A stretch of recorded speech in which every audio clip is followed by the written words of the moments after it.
Hello and welcome to some more Star Citizen with patch notes for Alpha 3.5.0H on the PTU.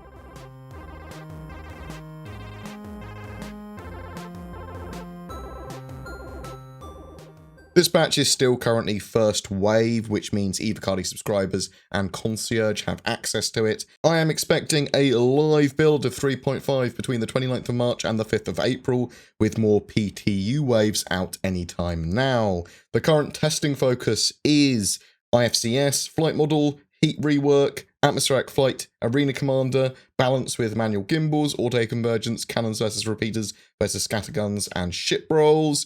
Locations that want to be looked at are ArcCorp, Area 18, Illyria, and Walla. Star Marine all game modes, female characters, the DNA face customization system, and the 300i. That is the main testing focus of the patch. However, pretty much anything that is 3.5 related and bug findy. Additions and changes in the patch. They've removed the Million Mile High Club from the main menu and it's now accessible via Area 18. I believe via the ArcCorp Tower from the ArcCorp Area 18 Plaza there.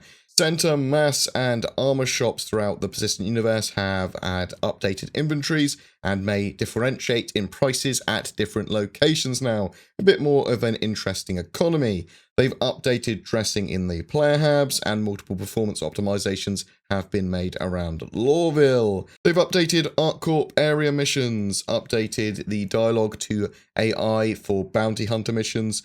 Players now drop contract items when disconnecting to prevent breaking mission flow for other players.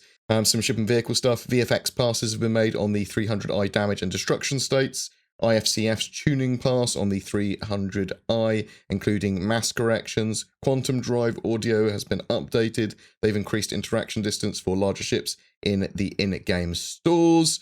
A load of bug fixes as well have been made on this patch. Female characters should now have a helmet HUD. A section of the upper hull of the 300i should no longer be destructible and lack shield VFX. The restricted area at Area 18 should no longer kill players inside the skybus. Woohoo! Idle thrust effects and engine trails should no longer play if the engine is shut off. They fixed incorrect engine trail VFX for the Reliance series when in landing configuration. The female character should no longer be misaligned in the Gladiator. They fixed missing flak burst VFX on the Pro-Robust scatterguns, various pieces of geometry clipping through Dumper's Depot, flickering decals on the Astro Armada side door, clipping boxes at Levski's Dumper's Depot. The terminals at Korea should once again reduce crime stat ratings. There's been fixes for the missing Constellation bed animations for the female character. Players should now be able to spool their Quantum drive again after cooldown when exiting Quantum. They fixed the transit ticker to show the Sky bus times properly, the transit buses. The lag pip should now function properly when activating gimbal lock. Ships spawned with the ASOP terminals should no longer be missing thruster VFX. They fixed a visibility issue near the player hubs at Area 18 and missing thruster nozzle animations for some ships. Piece of spaceport at Lawville should no longer have large swathes of mission texture around the hangars. Players should no longer be able to get stuck in collision near the Astro Armada reception desk. Kiosks at Area 18 should now be able to detect player ships for commodity purchasing.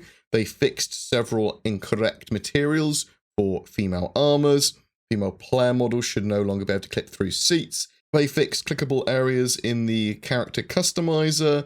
Personal beacons should no longer be invisible for acceptable clients or accepting clients.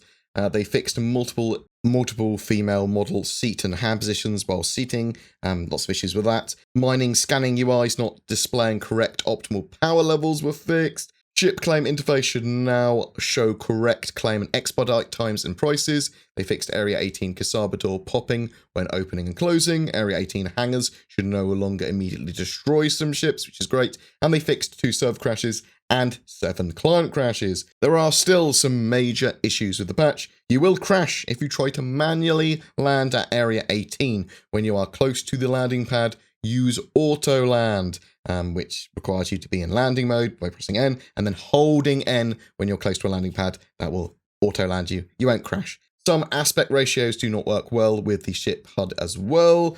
There are some issues that I noticed that were not listed in the patch notes. With the 300 series seemingly having extremely slow acceleration now. I know they did some changes with this patch. I don't believe that was intended to accelerate so slowly, even with Afterburner. I've seen ships needing to be waited for millions of hours to be reclaimed as well.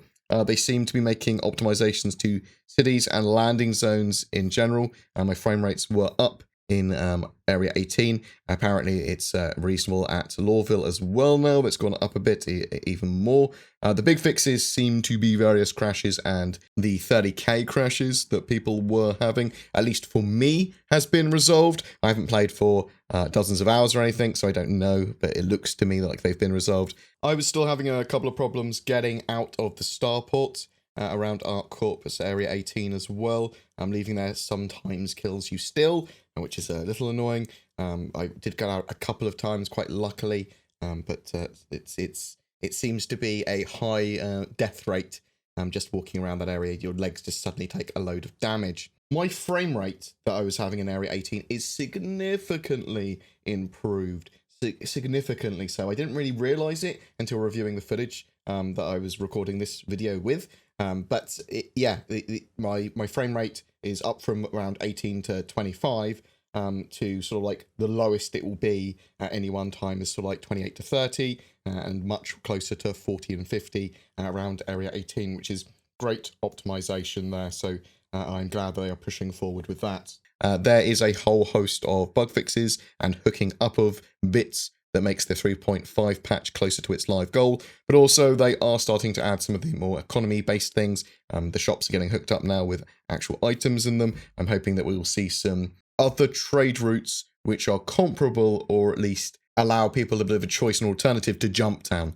I'm hoping we see some other places like Jumptown. I'm hoping we just see some regular trading routes between other routes, so people will start to have to intercept these routes if they want to attack traders and that sort of thing. But there's also going to be some other places to buy certain items and weapons and that sort of stuff. I still really want to see better performance at Area 18. There's a lot of optimization they need to do there. Procedural planet fixes. At the moment, there are issues with planets and moons having obvious seams or chunks of them loading in late and things like that.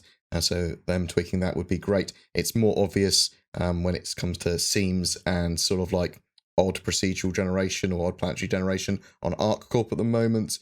But around ArcCorp's moons, Walla and Lyria, you can see the sort of like chunks of the moon loading in as you're going around in like blocks, which isn't great. And anything they can do with the popping in issues and the levels of detail issues coming down, the better. It is getting better. It is starting to look pretty awesome. The lighting and everything is getting better and better and better for those assets. And yeah, but tell me what you think in the comments below.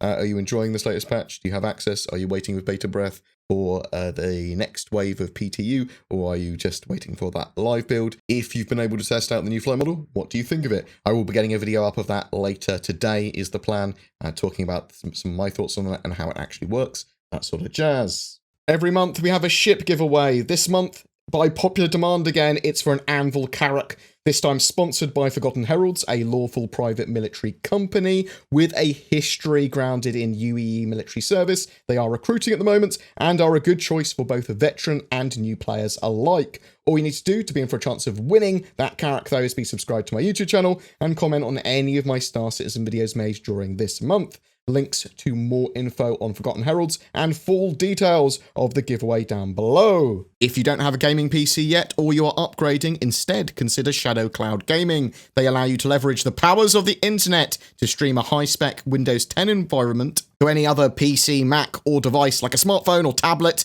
It is working really well in Star Citizen's 3.4 branch, and be sure to use the code BoredGamer if you do decide to check it out to get a discount. Links below. This channel exists because of its community. If you wish to support the channel further, below there are links to Patreon, Subscribestar, and there's the YouTube channel memberships, literally the join button below this video. VIPs do get some exclusive stuff and early content as a thank you as well. If you have any feedback, suggestions, or just want to say hi, please drop a comment below or poke me on discord.gg/BoredGamer. Thanks for watching, and I'll see you in the verse.